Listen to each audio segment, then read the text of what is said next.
Hello दोस्तों, कैसे हैं आप लोग। आई होप आप सभी अच्छे होंगे। मैं आप सभी का गोविंद गुरु के चैनल पर स्वागत करता हूं। आज मैं आप सभी के लिए 29 जनवरी 2012 का सीडीपी पेपर का एनालिसिस लेकर आया हूं। हाँ, एक बात और, आप लोग मुझे फेसबुक पे फॉलो कर सकते हैं और इंस्टाग्राम पे भी फॉलो कर सकते हैं, और आप लोग टेलीग्राम और व्हाट्सएप से जुड़ जाइए, क्योंकि मैं जो भी वीडियो बनाता हूँ इसका नोटिफिकेशन मैं व्हाट्सएप और टेलीग्राम में डाल देता हूँ। और एक बात और, अगर आप लोगों को मेरा वीडियो पसंद आ रहा है तो शेयर करें, कमेंट करें और सब्सक्राइब भी करें। ठीक है, तो चलिए देखते हैं क्वेश्चन नंबर 1 में क्या दिया है। क्वेश्चन नंबर 1 में दिया है, एक शिक्षक प्रश्न पत्र बनाने के बाद यह जांच करता है कि प्रश्न परीक्षण के विशिष्ट उद्देश्यों की परीक्षा ले रहा है। वह मुख्य रूप से प्रश्न पत्र की या के डैश के बारे में चिंतित है। वैधता, संपूर्ण विषय वस्तु को शामिल करना, प्रश्नों के प्रकार, विश्वसनीयता। तो देखिए, इस क्वेश्चन का राइट आंसर ऑप्शन नंबर 2 हो जाएगा, संपूर्ण विषय वस्तु को शामिल करना। ठीक है, इस क्वेश्चन का राइट आंसर क्या हो जाएगा, ऑप्शन नंबर 2, संपूर्ण विषय वस्तु को शामिल करना। एक अच्छा शिक्षक वही होता है जो कोई भी प्रश्न पत्र बनाए तो उसमें वो संपूर्ण विषय वस्तु को शामिल करे। ठीक है, नेक्स्ट क्वेश्चन पे चलते हैं।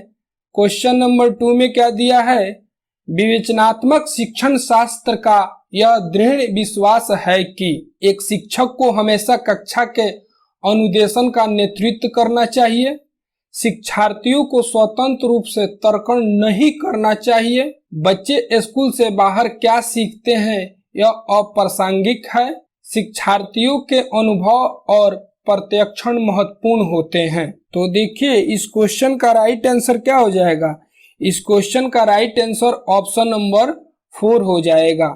इस क्वेश्चन का राइट आंसर क्या हो जाएगा, ऑप्शन नंबर 4 हो जाएगा। देखिए, शिक्षार्थी अपने आसपास के वातावरण से बहुत कुछ सीखते हैं, जिसमें अनुभव और प्रत्यक्षण जो होता है ये अत्यंत महत्वपूर्ण होता है। ठीक है, तो इसलिए इस क्वेश्चन का राइट आंसर ऑप्शन नंबर 4 हो जाएगा।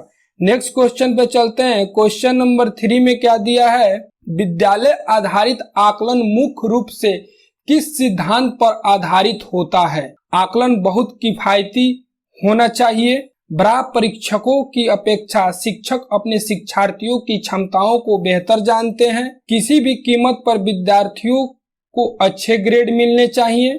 देखिए, किसी भी कीमत पर विद्यार्थियों को अच्छे ग्रेड मिलने चाहिए, ये तो कभी नहीं होगा। मान लीजिए विद्यार्थी पढ़ा भी नहीं है, उसको अच्छा ग्रेड दे दीजिएगा, ये तो होगा नहीं। विद्यालय बड़ा परीक्षकों निकायों की अपेक्षा ज्यादा सक्षम है, ये भी नहीं होगा, ये भी मैं नहीं मानता हूँ। ठीक है, और ऑप्शन 1 में दिया है आकलन बहुत किफायती होना चाहिए। ठीक है, ये भी बात कुछ हद तक ठीक है, लेकिन इस क्वेश्चन का राइट आंसर ऑप्शन नंबर 2 हो जाएगा। बड़ा परीक्षकों की अपेक्षा शिक्षक अपने शिक्षार्थियों को क्षमताओं को बेहतर जानते हैं। मान लीजिए कोई बाहरी आदमी परीक्षा लेने के लिए आ रहा है बच्चों को, उसको क्या पता है कि किस बच्चे का क्या क्षमता है, और उस स्कूल का जो शिक्षक है वो अपने बच्चों को देख रहा है 2-3-4 साल से कि किस बच्चा का क्या क्षमता है, उसका नॉलेज क्या है।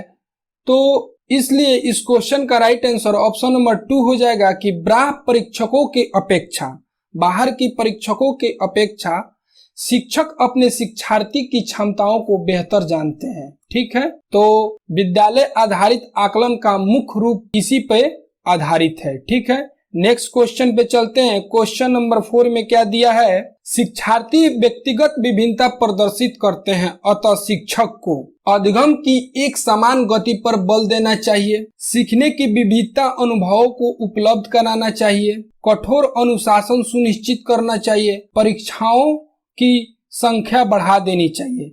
देखिए, व्यक्ति विभिन्नता प्रदर्शित कर रहा है, ठीक है, तो उसमें परीक्षा बढ़ाने से कोई फायदा नहीं है। आप बार बार परीक्षा लीजिए, उससे क्या, कठोर शब्द यहाँ आया हुआ है तो ये कभी ये होगा ही नहीं। देखिए, कठोर, दंड देना, केवल, ये सब निगेटिव वर्ड है। कठोर अनुशासन सुनिश्चित करना, उससे क्या हो जाएगा। ठीक है, अधिगम को एक समान गति पर बल देना चाहिए। सिखा रहे हैं तो आप एक ही तरीका से सिखाइएगा। यहाँ तो व्यक्ति विभिन्नता की बात हो रही है, सभी बच्चे का बुद्धि अलग अलग है, सभी बच्चों का सीखने की क्षमता अलग अलग है, तो आप एक ही समान गति पर कैसे बल दे सकते हैं? तो इस क्वेश्चन का ये भी राइट आंसर नहीं हुआ। इस क्वेश्चन का राइट आंसर ऑप्शन नंबर 2 हो जाएगा, सीखने के विविध अनुभवों को उपलब्ध कराना। इस क्वेश्चन का राइट आंसर ऑप्शन नंबर 2 हो जाएगा। व्यक्ति विभिन्नता के आधार पर भिन्न भिन्न वर्गों के शिक्षार्थियों की शिक्षा के लिए अलग अलग क्या करना चाहिए? व्यवस्था करना चाहिए। ठीक है, तो इसलिए इस क्वेश्चन का राइट आंसर ऑप्शन नंबर 2 हो जाएगा, सीखने के विविध अनुभवों को उपलब्ध कराना। ठीक है, नेक्स्ट क्वेश्चन पे चलते हैं। क्वेश्चन नंबर 5 में क्या दिया है?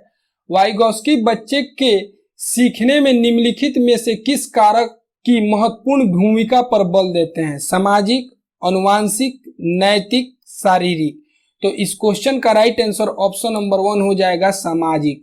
इस क्वेश्चन का राइट आंसर ऑप्शन नंबर 1 हो जाएगा क्या? सामाजिक। वाइगॉस्की समाज पर बहुत ज्यादा बल दिए हैं। ठीक है, उन्होंने एक सिद्धांत दिया हुआ था ZPD। क्या दिया था? ZPD, zonal of proximal development. इसको क्या बोलते हैं? निकट विकास क्षेत्र। इसमें क्या होता है कि बच्चे अपने समाज से अंतःक्रिया करके सीखते हैं। ठीक है, और ये ZPD जो होता है इसको बोलते हैं जोनल ऑफ प्रॉक्सिमल डेवलपमेंट। इसमें क्या होता है, इसमें कोई बच्चा स्वतंत्र रूप से काम नहीं कर सकता है, लेकिन वो किसी व्यक्ति का सहायता लेकर उस कार्य को पूर्ण कर रहा है, तो उसे हम बोलते हैं JPD, निकट विकास क्षेत्र। ठीक है, इसमें आपका माता पिता, समाज, स्कूल के टीचर, ये सभी आ जाते हैं। क्या मतलब? मदद करने में। कोई काम पूरा नहीं कर रहा है और बाहर से किसी का मदद लेकर उस काम को पूरा कर रहा है, यानी समाज से वो क्या ले रहा है? मदद ले रहा है। तो देखिए इस क्वेश्चन का राइट आंसर ऑप्शन नंबर 1 हो जाएगा, सामाजिक। ठीक है, नेक्स्ट क्वेश्चन पे चलते हैं। क्वेश्चन नंबर 6 में क्या दिया है? एक शिक्षिका अपने शिक्षार्थियों की विभिन्न अधिगम शैलियों को संतुष्ट करने के लिए वैविध्यपूर्ण कार्यों का प्रयोग करती है। वह डैश से प्रभावित है? पियाजे के संज्ञानात्मक विकास के सिद्धांत पर, कोलबर्ग के नैतिक विकास के सिद्धांत पर, गार्डनर के बहुबुद्धि सिद्धांत पर, वाइगॉस्की के सामाजिक सांस्कृतिक सिद्धांत पर। तो देखिए यहाँ पे आप देखिए, विभिन्न अधिगम शैलियों को संतुष्ट करने के लिए वैविध्यपूर्ण कार्य का उपयोग करती है। तो देखिए ये डायरेक्ट हो जाएगा गार्डनर के बहुबुद्धि सिद्धांत पर, क्योंकि सबका सोचने समझने का अलग अलग तरीका है। हम बोलते हैं ना, पांचों उंगली बराबर नहीं है, उसी तरह बच्चे का सोच, सभी के सभी बच्चे एक समान नहीं सोचते हैं। समझ रहे हैं बात को? किसी को आप ताजमहल के बारे में पढ़ाने जा रहे हैं, तो किसी को आप ताजमहल का नाम लिख दिए तो बच्चा समझ गया, किसी को फोटो दिखा दिए तो समझ गया, और किसी को ले जाकर उस ताजमहल को दिखाना पड़ेगा तब वो समझेगा। तो यह क्या होता है? यह व्यक्ति विभिन्नता होता है, और यह हार्वर्ड गार्डनर के बहुबुद्धि के सिद्धांत पर आधारित है। ठीक है, नेक्स्ट क्वेश्चन पे चलते हैं। क्वेश्चन नंबर 7 में क्या दिया है? एक शिक्षिका अपने आप से कभी भी प्रश्नों के उत्तर नहीं देती है। वह अपने विद्यार्थियों को उत्तर देने के लिए समूह चर्चाएं, सहयोगात्मक अधिगम अपनाने के लिए प्रोत्साहित करती है। यह उपागम डैश के सिद्धांत पर आधारित है। सक्रिय भागीदारिता, अनुदेशात्मक सामग्री के उचित संगठन, अच्छे उदाहरण प्रस्तुत करना और भूमिका प्रतिरूपण बनाना, सीखने की तत्परता। तो इस क्वेश्चन का राइट आंसर ऑप्शन नंबर 1 हो जाएगा, सक्रिय भागीदारिता। इस क्वेश्चन का राइट आंसर क्या हो जाएगा? सक्रिय भागीदारिता। देखिए समूह चर्चाएं और सहयोगात्मक अधिगम विद्यार्थी की सक्रिय भागीदारिता के सिद्धांत पर आधारित है। बच्चा जब भाग लेगा समूह चर्चा में तो इसमें सहपाठी अधिगम का भी बढ़ावा होता है। तो इसलिए इस क्वेश्चन का राइट आंसर सक्रिय भागीदारिता हो जाएगा।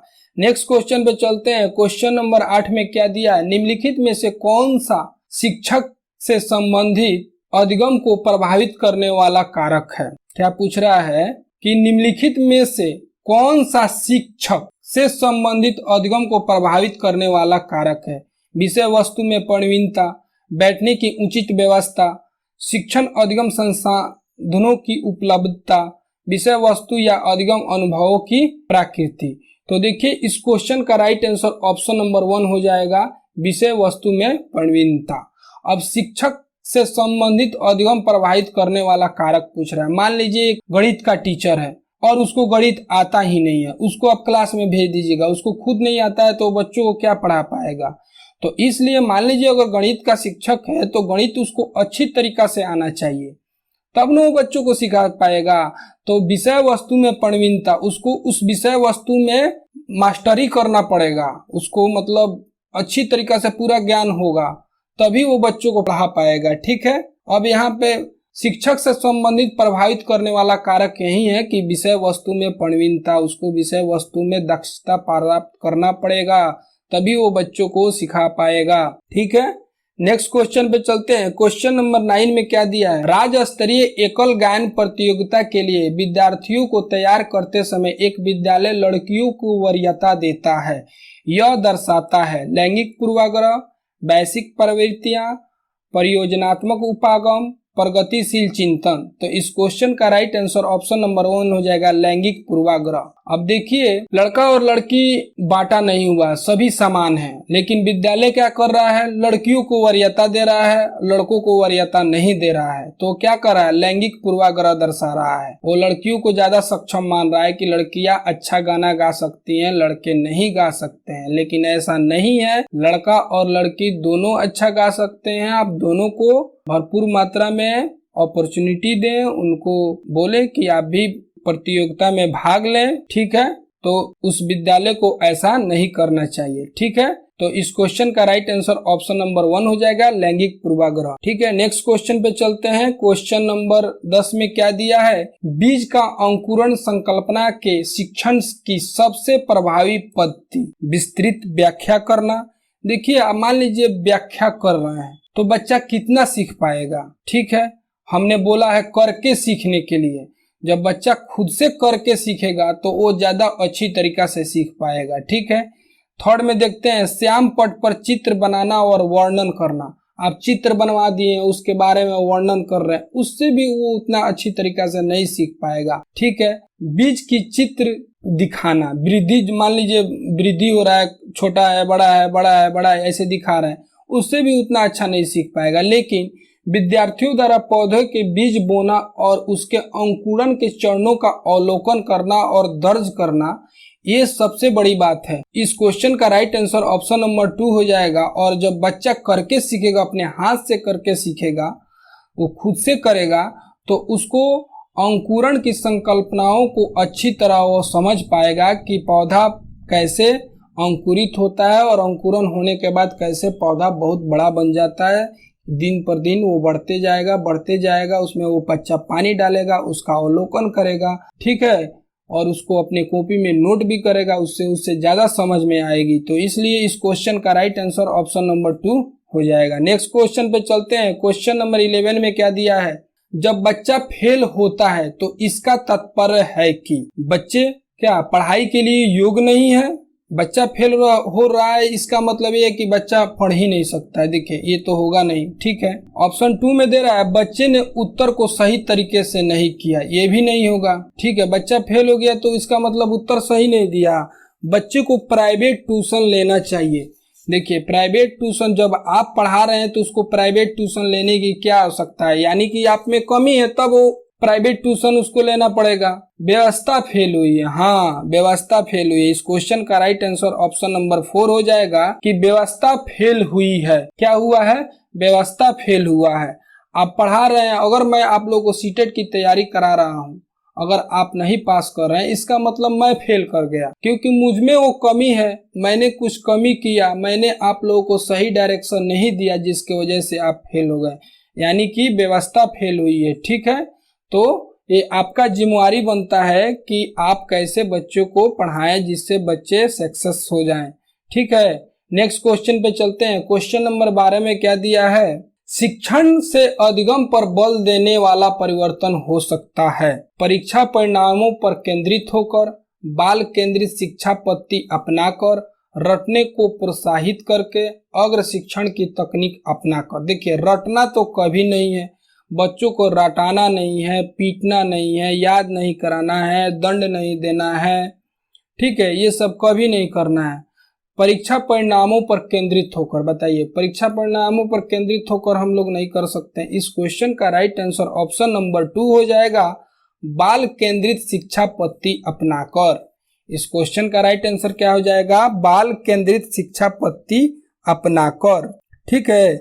बाल केंद्रित शिक्षा पद्धति को अपनाकर शिक्षण के माध्यम में अधिगम को शिक्षार्थियों के लिए व्यापक क्या किया जा सकता है, बनाया जा सकता है, व्यापक बनाया जा सकता है। तो इसलिए इस क्वेश्चन का राइट आंसर ऑप्शन नंबर 2 हो जाएगा। नेक्स्ट क्वेश्चन पे चलते हैं। क्वेश्चन नंबर 13 में क्या दिया है, समावेशी शिक्षा। समावेशी शिक्षा हाशिए पर स्थित वर्गों से शिक्षकों को सम्मिलित करने से संबंधित है, कक्षा में विविधता का उत्सव मनाती है, दाखिले संबंधित कठोर प्रक्रियाओं को बढ़ावा देती है। देखिए कठोर, यहाँ पे कठोर दे रहा है तो ये क्वेश्चन ऐसे ही गलत हो जाएगा। तथ्यों की शिक्षा से संबंधित है, ये भी नहीं होगा। इस क्वेश्चन का राइट आंसर ऑप्शन नंबर 2 हो जाएगा, कक्षा में विविधता का उत्सव मनाती है। क्या करती है, कक्षा में विविधता का उत्सव मनाती है। समावेशी शिक्षा है, समावेशी शिक्षा में सबको शिक्षा देना है, भले गरीब हो, धनी हो, किसी भी समाज का हो, किसी भी जाति को, ये सब कुछ नहीं देखना है। तो उसमें आपको क्या करना पड़ेगा, कक्षा में विविधता का उत्सव मनाती है। इस क्वेश्चन का राइट आंसर यही हो जाएगा, ठीक है। इस क्वेश्चन का राइट आंसर क्या हो जाएगा, ऑप्शन नंबर 2 हो जाएगा। विभिन्न क्षमताओं वाले बच्चों को नियमित कक्षाओं में अन्य बिना किसी अक्षमताओं वाले बच्चे के साथ शामिल करना क्या है, समावेशी शिक्षा है, ठीक है। तो इस क्वेश्चन का राइट आंसर ऑप्शन नंबर 2 हो जाएगा। नेक्स्ट क्वेश्चन पे चलते हैं। क्वेश्चन नंबर 14 में क्या दिया है, निम्नलिखित में से कौन सा वस्तुनिष्ठ प्रश्न है, निबंधात्मक प्रश्न, लघु उत्तरात्मक प्रश्न, मुक्त उत्तर वाला प्रश्न, सत्य या असत्य। तो इस क्वेश्चन का राइट आंसर ऑप्शन नंबर 4 हो जाएगा, सत्य या असत्य। वस्तुनिष्ठ प्रश्न जिसका एक वर्ड में आंसर आ जाए, हाँ या ना, हाँ या ना, सत्य या असत्य, ये क्या है, वस्तुनिष्ठ प्रश्न है। बहुविकल्पीय प्रश्न भी क्या होते हैं, वस्तुनिष्ठ प्रश्न होते हैं। मिलान प्रश्न भी वस्तुनिष्ठ प्रश्न होते हैं और सत्य या असत्य भी वस्तुनिष्ठ प्रश्न होते हैं, ठीक है। इस क्वेश्चन का राइट आंसर ऑप्शन नंबर 4 हो जाएगा। नेक्स्ट क्वेश्चन पे चलते हैं। क्वेश्चन नंबर 15 में क्या दिया है, निम्नलिखित में से कौन सी प्रगतिशील शिक्षा की विशेषता है, समय सारणी और बैठने की व्यवस्था में लचीलापन, केवल प्रस्तावित पाठ्य पुस्तकों पर आधारित अनुदेश, परीक्षाओं में अच्छे अंक प्राप्त करने पर बल, बार बार ली जाने वाली परीक्षाएं। देखिए बार बार परीक्षा लेने से प्रगतिशील शिक्षा नहीं होगा। अच्छा अंक प्राप्त करने पर बल दिया जाएगा तो क्या होगा, ये भी नहीं हो सकता है। पाठ्य पुस्तक पर आधारित अनुदेश, ये भी नहीं होगा। इस क्वेश्चन का राइट आंसर ऑप्शन नंबर 1 हो जाएगा, समय सारणी और बैठने की व्यवस्था में लचीलापन। इस क्वेश्चन का राइट आंसर क्या हो जाएगा, समय सारणी और बैठने की व्यवस्था में लचीलापन, ठीक है। प्रगतिशील शिक्षा क्या मानती है कि शिक्षा बालक के लिए है, न कि बालक शिक्षा के लिए, ठीक है। यह शिक्षा का एक ऐसा वातावरण तैयार करती है जिसमें शिक्षार्थियों को सामाजिक विकास करने का पर्याप्त अवसर मिलता है, ठीक है। और इसमें से एक यह भी महत्वपूर्ण है कि समय सारणी और बैठने की व्यवस्था में लचीलापन होता है, ठीक है। इस क्वेश्चन का राइट आंसर ऑप्शन नंबर 1 हो जाएगा। नेक्स्ट क्वेश्चन पे चलते हैं। क्वेश्चन नंबर 16 में क्या है, पियाजे के संज्ञानात्मक विकास के चरण के अनुसार इंद्रियगामक यानी संवेदिक परक अवस्था किसके साथ संबंधित है, सामाजिक मुद्दों से सरोकार, अनुकरण, स्मृति और मानसिक निरूपण, तार्किक रूप से समस्या समाधान की योग्यता, विकल्पों के निर्वाचन और विश्लेषण करने की योग्यता। तो इस क्वेश्चन का राइट आंसर ऑप्शन नंबर 2 हो जाएगा। इस क्वेश्चन का राइट आंसर क्या हो जाएगा, ऑप्शन नंबर 2 हो जाएगा, अनुकरण, स्मृति और मानसिक निरूपण, ठीक है। देखिए संवेदी गामक जो अवस्था होता है वह जन्म से 2 वर्ष तक होता है। इसमें बच्चा क्या करने लगता है, अनुकरण करने लगता है। आप जब बच्चों को कहिएगा बोलो पापा मामा, तो बोलेगा मामा मामा, बाबा बाबा, ऐसे अनुकरण करेगा। जो चीज आप उसको कहिएगा वो चीज अनुकरण करेगा। तो संवेदीगामक अवस्था में क्या होता है? अनुकरण होता है, स्मृति होता है, मानसिक निरूपण होता है। ठीक है, नेक्स्ट क्वेश्चन पे चलते हैं। क्वेश्चन नंबर 17 में क्या दिया है? कोलबर्ग के अनुसार शिक्षक बच्चे में नैतिक मूल्य का विकास कर सकता है। कैसे व्यवहार किया जाना चाहिए, इस पर कठोर निर्देश देकर, देखिए कठोर दे रहा है, ये वैसे भी नहीं होगा। धार्मिक शिक्षा को महत्व देकर नहीं, व्यवहार के स्पष्ट नियम बनाकर, ये भी नहीं होगा। नैतिक मुद्दों पर आधारित चर्चाओं में उन्हें शामिल करके। हाँ, इस क्वेश्चन का राइट आंसर ऑप्शन नंबर 4 हो जाएगा कि नैतिक मुद्दों पर आधारित चर्चाएं में उन्हें शामिल कीजिएगा तो बच्चे का नैतिक मूल्य का विकास हो सकेगा। ठीक है, नेक्स्ट क्वेश्चन पे चलते हैं। क्वेश्चन नंबर 18 में क्या दिया है? छोटे शिक्षार्थियों को कक्षा कक्ष में समवयस्कों के साथ अंतःक्रिया करने के लिए प्रोत्साहित करना चाहिए, जिससे शिक्षक कक्षा कक्ष को बेहतर तरीके से नियंत्रित कर सके। देखिए, आप छोटे बच्चों को बड़े बच्चों के साथ बैठाइएगा तो उससे नियंत्रण हो सकेगा। बच्चा बोलेगा तू शांत रह, ऐसा कुछ नहीं है। वह एक दूसरे के प्रश्न के उत्तर सीख सके। अब छोटा बच्चा बड़े बच्चे के पास बैठा है, पहला क्लास का बच्चे को बैठा दीजिए 5वां क्लास के बच्चे के पास, तो उसका प्रश्न सीखने के लिए बैठा है? नहीं। पाठ्यक्रम को जल्दी पूरा किया जा सके? नहीं। पढ़ने के दौरान सामाजिक कौशल को सीखा जा सके? हाँ, वह सामाजिक कौशल सीखेगा, अनुभव को सीखेगा। जैसे मैं ग्रेजुएशन में था तो मेरे सीनियर मुझे हर सेमेस्टर का क्या करते थे कि जो भी वो एग्जाम दे के गए हुए थे उनका पेपर रखे हुए थे, तो हम पेपर दे देते थे। मैं उन एग्जाम से 10 दिन पहले उस पेपर को एक बार देख लेता था और ज्यादा था एग्जाम देने, मुझे उस पेपर में 3-4 प्रश्न हूबहू वहीं पूछा हुआ मिल जाता था, तो वैसे मैं आसानी से पास कर जाता था। उनका अनुभव था, वो भी अपने सीनियर से लिए होंगे तो वो अपने जूनियर को दे रहे हैं, तो उनका अनुभव और सामाजिक कौशल में क्या होता है, सीख सकेंगे बच्चे। अगर छोटे बच्चे मतलब बड़े क्लास के बच्चों के साथ बैठेंगे तो सामाजिक कौशल और अनुभव को सीख सकेंगे। इस क्वेश्चन का राइट आंसर ऑप्शन नंबर 4 हो जाएगा। ठीक है, नेक्स्ट क्वेश्चन पे चलते हैं। क्वेश्चन नंबर 19 में क्या दिया है? जब एक नियोग बच्चा पहली बार विद्यालय आता है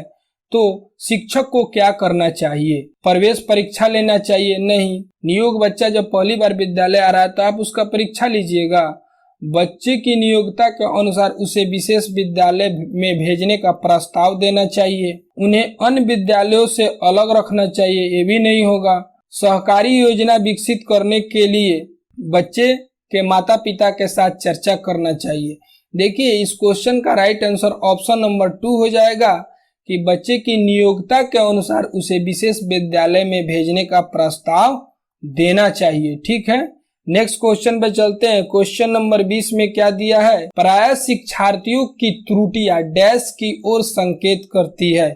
शिक्षार्थियों के सामाजिक आर्थिक स्तर पर, अब मान लीजिए बच्चा त्रुटि कर रहा है तो उसका समाज का क्या दोष है? उसमें समाज का क्या दोष है? समाज कैसा भी हो, लेकिन बच्चा त्रुटि कर रहा है तो उसमें समाज का कोई दोष नहीं है, वो उसमें सुधार करे। वो कैसे सीखते हैं ये भी नहीं होगा। यांत्रिक अभ्यास की आवश्यकता सीखने में अनुपस्थिति, ये भी नहीं होगा। इस क्वेश्चन का राइट आंसर ऑप्शन नंबर 3 हो जाएगा, यांत्रिक अभ्यास की आवश्यकता। अब देखिए, बच्चा त्रुटि कर रहा है तो अभ्यास करेगा तो उसको सुधार लेगा। कहावत है कि करत करत अभ्यास से जड़मत होत सुजान, रसरी आवत जात से सिल पर परत निशान। तो आप किसी भी काम, अगर कोई काम कर रहे हैं और उसमें वो नहीं हो पा रहा है तो आप अभ्यास के जरिए उसको आप सुधार सकते हैं। ठीक है, तो इस क्वेश्चन का राइट आंसर ऑप्शन नंबर 3 हो जाएगा। नेक्स्ट क्वेश्चन पे चलते हैं। क्वेश्चन नंबर 21 में क्या दिया है? निम्नलिखित में से कौन सी समस्या समाधान की वैज्ञानिक पद्धति का पहला चरण है? परिकल्पना का निर्माण करना, परिकल्पना का परीक्षण करना, समस्या के प्रति जागरूकता, प्रासंगिक जानकारी को एकत्रित करना। तो देखिए, इस क्वेश्चन का राइट आंसर क्या हो जाएगा? इस क्वेश्चन का राइट आंसर ऑप्शन नंबर 3 हो जाएगा, समस्या के प्रति जागरूकता। अब समस्या समाधान करना है तो आप समस्या के बारे में समझेंगे तब ना उसका समाधान करेंगे। आप ऐसे ही मुंह उठा के चले गए, कहीं झगड़ा हो रहा है, ना समझे ना बूझे कि क्या हुआ है, किस लिए झगड़ा हुआ है, क्या कारण है। दोनों पार्टी का राय समझेंगे, दोनों पार्टी का बात को समझेंगे तब ना आप समस्या का समाधान करेंगे। आप कुछ नहीं जानते हैं, ऐसे ही चले गए समस्या समाधान करने, तो आप समस्या का समाधान कर पाइएगा नहीं। तो समस्या समाधान का पहला चरण होता है समस्या के प्रति जागरूकता और समझना, दोनों होता है। पहला चरण क्या होता है? समस्या के प्रति जागरूकता और समझना, ठीक है, तभी आप समस्या का समाधान कर पाइएगा, ठीक है। नेक्स्ट क्वेश्चन पे चलते हैं। क्वेश्चन नंबर 22 में क्या दिया है? मानव व्यक्तित्व परिणाम है। मानव व्यक्तित्व परिणाम है, केवल आनुवंशिकता पर नहीं। मानव का जो व्यक्तित्व है आनुवंशिकता पर, केवल आनुवंशिकता पर नहीं निर्भर करेगा, पालन पोषण और शिक्षा पर नहीं, आनुवंशिकता और वातावरण के अंतःक्रिया पर, हाँ केवल वातावरण पर, यह भी नहीं होगा। तो इस क्वेश्चन का राइट आंसर ऑप्शन नंबर 3 हो जाएगा। आनुवंशिकता और वातावरण के अंतःक्रिया पर निर्भर करता है, ठीक है। मान लीजिए दो बच्चा है, एक बच्चा को कोई अमेरिका का व्यक्ति अडॉप्ट कर लिया और एक बच्चा को वैसे ही कि वैसे ही छोड़ दिया। उसका समाज मान लीजिए गरीबी में जी रहा है और वो हाईली सोसाइटी में चला गया। वो वहां पे गया बच्चा, तो वहां से अगर 5-10 साल के बाद आ रहा है तो इंग्लिश बोल रहा है, उसका सोचने का तरीका अलग है।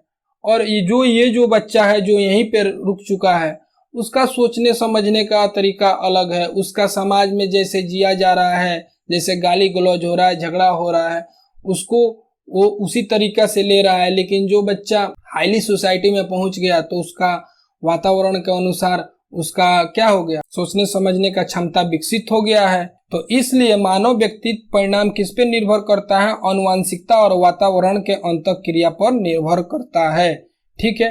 नेक्स्ट क्वेश्चन पे चलते हैं। क्वेश्चन नंबर 23 में क्या दिया है? शिक्षण अधिगम प्रक्रिया में व्यक्तिगत रूप से ध्यान देना महत्वपूर्ण है क्योंकि विकास की दर भिन्न होती है और वो भिन्न तरीके से सीख सकते हैं। शिक्षार्थी हमेशा समूह में ही बेहतर सीखते हैं। शिक्षक परीक्षण कार्यक्रम में ऐसा ही बताया गया है। इससे प्रत्येक शिक्षार्थी को अनुशासित करने के लिए शिक्षकों को बेहतर अवसर मिलता है। तो देखिए इस क्वेश्चन का राइट आंसर क्या हो जाएगा? इस क्वेश्चन का राइट आंसर ऑप्शन नंबर 1 हो जाएगा। इस क्वेश्चन का राइट आंसर क्या हो जाएगा? ऑप्शन नंबर 1 हो जाएगा। देखिए बच्चे का विकास जो दर है ना वो भिन्न भिन्न होता है, ठीक है। आप देखे होंगे शैशवावस्था और बाल अवस्था में विकास दर बहुत तीव्र गति से होता है, लेकिन वही किशोरावस्था में क्या होता है? मंद हो जाता है, ठीक है। तो विकास की दर क्या होता है? भिन्न होता है और वे भिन्न तरीके से सीखते हैं। उनको भिन्न भिन्न तरीका से सिखाना पड़ेगा आपको, ठीक है। इसीलिए बोला जाता है व्यक्ति विभिन्नता। सभी बच्चे एक समान नहीं है, सभी की सोचने समझने की क्षमता अलग अलग है। आप आम के बारे में पढ़ा रहे हैं तो आम लिख दिए बोर्ड पे, अगर आम लिख दिए तो बच्चा समझ गया हाँ सर ने आम लिखा है, आम के बारे में पढ़ रहा हूँ। किसी बच्चा को समझ ही नहीं आ रहा है आम क्या होता है, तो आप आम का चित्र दिखाइएगा कि देखो बच्चा ये आम है, तो हाँ उसको समझ गया कि हाँ आम है। और किसी बच्चा है जिसको अभी भी समझ में नहीं आया तो उसको बगीचे में ले जाकर आम सही का आम दिखाना पड़ेगा, तब उसको समझ में आएगा कि ओ ये आम है। तो ये सब क्या है? ये व्यक्ति विभिन्नता है, ठीक है। तो इसलिए इस क्वेश्चन का राइट आंसर ऑप्शन नंबर 1 हो जाएगा। नेक्स्ट क्वेश्चन पे चलते हैं। क्वेश्चन नंबर 24 में क्या दिया है? निम्नलिखित में से कौन सा सीखने का क्षेत्र है? व्यवसायिक, अनुभविक, भावात्मक, आध्यात्मिक, ठीक है। तो इस क्वेश्चन का राइट आंसर ऑप्शन नंबर 2 हो जाएगा, अनुभविक। इस क्वेश्चन का राइट आंसर क्या हो जाएगा? ऑप्शन नंबर 2 हो जाएगा, अनुभविक। देखिए सीखने का क्षेत्र अनुभविक है। अनुभव के द्वारा हमारे मौलिक व्यवहार में परिवर्तन होता है, क्योंकि सीखना अनुभव के परिणाम स्वरूप व्यवहार में परिवर्तन द्वारा व्यक्त होता है। आप जैसे जैसे सीखिएगा वैसे वैसे आपके व्यवहार में परिवर्तन होते जाएगा। छोटा बच्चा है, खिलौना के लिए रो रहा है, नहीं मुझे चाहिए चाहिए चाहिए, बंदूक चाहिए, ये चाहिए वो चाहिए। वो बड़ा हो जाएगा, उसका अनुभव वो और सारे सहपाठी से मिलेगा और समझेगा बुझेगा, उसके बाद समझेगा कि ये सब कुछ नहीं है, ये जिंदगी में ये सब खिलौना उलौना कुछ नहीं है। वो किसके द्वारा हुआ? अनुभव के द्वारा हुआ, ठीक है। तो इस क्वेश्चन का राइट आंसर ऑप्शन नंबर 2 हो जाएगा। नेक्स्ट क्वेश्चन पे चलते हैं। क्वेश्चन नंबर 25 में क्या दिया है? जब बच्चा कार्य करते हुए उबने लगता है तो यह इस बात का संकेत है कि बच्चे को अनुशासित करना जरूरी है। अब उब रहा है तो आप उसको अनुशासित करने में लग जाइएगा तो और नहीं कुछ कर पाएगा। संभवतः कार्य यांत्रिक रूप से बार बार हो रहा है, बच्चा बुद्धिमान नहीं है। अब उब रहा है तो इसका मतलब ये नहीं हुआ कि बुद्धिमान नहीं है, ये भी गलत हो जाएगा। बच्चे में सीखने की योग्यता नहीं है तो ये भी नहीं हुआ। इस क्वेश्चन का राइट आंसर ऑप्शन नंबर 2 हो जाएगा। संभवतः कार्य यांत्रिक रूप से बार बार हो रहा है। क्या हो रहा है? संभवतः कार्य यांत्रिक रूप से बार बार। आप किसी काम को बार बार कराते रहिएगा तो बच्चा क्या हो जाएगा? उब जाएगा, उसको पढ़ने में मन नहीं लगेगा, बोलेगा सर एक ही चीज को बार बार पढ़ा रहे हैं, तो उबने लगेगा। इस बात पर आप लोगों को ध्यान देना चाहिए कि आप जब टीचर बनिएगा तो आप लोग किसी भी कार्य को बार बार नहीं कराइएगा, ठीक है। और हाँ, एक बात और, कल मैंने 26 जून 2011 का इंग्लिश पेपर का एनालिसिस लेकर आया था। अगर आप लोग देखना चाहिएगा तो मैं ऊपर में आई बटन में दे दूंगा, आप लोग उसको भी देख लीजिएगा, ठीक है। ठीक है, आगे बढ़ते हैं। क्वेश्चन नंबर 26 में क्या दिया है? शिक्षा के संदर्भ में सामाजिकरण से तात्पर्य सामाजिक मानदंडों का सदैव अनुपालन करना, अपने सामाजिक मानदंड बनाना, समाज में बड़ों का सम्मान करना, सामाजिक वातावरण में अनुकूलन और समायोजन करना। हाँ, तो इस क्वेश्चन का राइट आंसर यही हो जाएगा, ऑप्शन नंबर 4, सामाजिक वातावरण में अनुकूलन और समायोजन करना, ठीक है। इस क्वेश्चन का राइट आंसर क्या हो जाएगा? ऑप्शन नंबर 4 हो जाएगा। देखिए, सामाजिकरण की प्रक्रिया दूसरे व्यक्तियों के साथ शिशु के प्रथम संपर्क से आरंभ होकर आजीवन चलता है, ठीक है। इसलिए वह अपने सामाजिक वातावरण में अनुकूलन और समायोजन करना सीखता रहता है, हमेशा सीखता रहता है। जिससे मिलेगा उससे कुछ नॉलेज लेगा, वो सीख लेगा। दूसरे के से मिलेगा, उससे कुछ नॉलेज मिली, उसको भी सीख लेगा। और अनुकूलन और समायोजन करता रहता है आजीवन, ठीक है। तो इस क्वेश्चन का राइट आंसर ऑप्शन नंबर 4 हो जाएगा। नेक्स्ट क्वेश्चन पे चलते हैं। क्वेश्चन नंबर 27 में क्या दिया है? निम्नलिखित में से कौन सा विकास का सिद्धांत है? विकास की सभी प्रक्रियाएं अंतर संबंधित नहीं है। गलत। सभी विकास की दर समान नहीं होती है। विकास हमेशा रेखीय होता है। विकास निरंतर चलने वाली प्रक्रिया नहीं है, ठीक है। तो इस क्वेश्चन का राइट आंसर क्या हो जाएगा? इस क्वेश्चन का राइट आंसर ऑप्शन नंबर 2 हो जाएगा कि विकास की दर समान नहीं होती है। क्या होती है? विकास की दर समान नहीं होती है। सभी विकास की दर क्या होती है? समान नहीं होती है। यह मानव विकास का प्रमुख सिद्धांत है। इसमें संबंधित अन्य सिद्धांत भी हैं, जैसे कि विकास सभी प्रक्रियाएं अंतर संबंधित होता है, विकास हमेशा आरेखीय होता है, विकास एक निरंतर चलने वाली प्रक्रिया है, ठीक है। तो क्या हो जाएगा इस क्वेश्चन का राइट आंसर? इस क्वेश्चन का राइट आंसर ऑप्शन नंबर 2 हो जाएगा कि सभी की विकास दर समान नहीं होती है। देखे होंगे एक ही घर में एक भाई छोटा सा है, एक भाई इतना बड़ा हो गया, ठीक है। एक भाई का बॉडी वॉडी हो गया है, एक भाई साहब पिलपिला टाइप का है, उससे चला ही नहीं जा रहा है। तो सबका अलग अलग विकास हुआ है, तो क्या हुआ? सभी का विकास दर समान नहीं होता है, ठीक है। यही इस क्वेश्चन का राइट आंसर हो जाएगा। नेक्स्ट क्वेश्चन पे चलते हैं। क्वेश्चन नंबर 28 में क्या दिया हुआ है? मानव विकास को क्षेत्र में विभाजित किया जाता है जो शारीरिक, आध्यात्मिक, संज्ञानात्मक, सामाजिक, शारीरिक, संज्ञानात्मक, संवेगात्मक, सामाजिक, संवेगात्मक, संज्ञानात्मक, आध्यात्मिक और सामाजिक, मनोवैज्ञानिक, मनोवैज्ञानिक, संज्ञानात्मक, संवेगात्मक और शारीरिक। तो इस क्वेश्चन का राइट आंसर ऑप्शन नंबर 2 हो जाएगा कि शारीरिक, संज्ञानात्मक, संवेगात्मक और सामाजिक। इस क्वेश्चन का राइट आंसर क्या हो जाएगा? ऑप्शन नंबर 2 हो जाएगा, शारीरिक, संज्ञानात्मक, संवेगात्मक और सामाजिक, ठीक है। नेक्स्ट क्वेश्चन पे चलते हैं। क्वेश्चन नंबर 29 में क्या दिया है? एक शिक्षिका पाठ वस्तु और फल सब्जियों के कुछ चित्र का प्रयोग करती है और अपने विद्यार्थियों से चर्चा कराती है। विद्यार्थी इस जानकारी को अपने पूर्व ज्ञान से जोड़ते हैं और पोषण की संकल्पना को सीखते हैं। यह उपागम डैश पर आधारित है, नए ज्ञान के निर्माण पर, अधिगम के शास्त्रीय अनुबंधन पर, पुनर्बलन के सिद्धांत पर, अधिगम के सक्रिय अनुबंधन पर। तो देखिए इस क्वेश्चन का राइट आंसर ऑप्शन नंबर हो जाएगा ज्ञान के निर्माण पर। अब पूर्व ज्ञान को जोड़ रहा है किसी नए ज्ञान से, तो क्या कर रहा है? ज्ञान का निर्माण कर रहा है। क्या कर रहा है?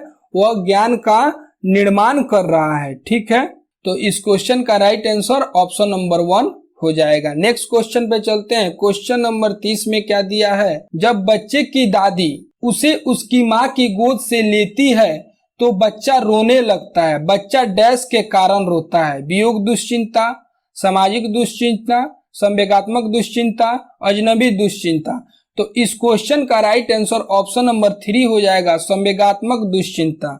इस क्वेश्चन का राइट आंसर क्या हो जाएगा, ऑप्शन नंबर 3 हो जाएगा, संवेगात्मक दुश्चिंता। देखिए, ब्रेजेज ने अपने अध्ययन के आधार पर यह निष्कर्ष निकाला था, लगभग 2 वर्ष की आयु का बच्चा जो होता है उसमें क्या होता है, उसमें भय आ जाता है, क्रोध आ जाता है। ठीक है, उसमें क्या आ जाता है, क्रोध आ जाता है। उसके बाद उसमें प्रेम, पीड़ा आदि संवेग का विकास हो जाता है।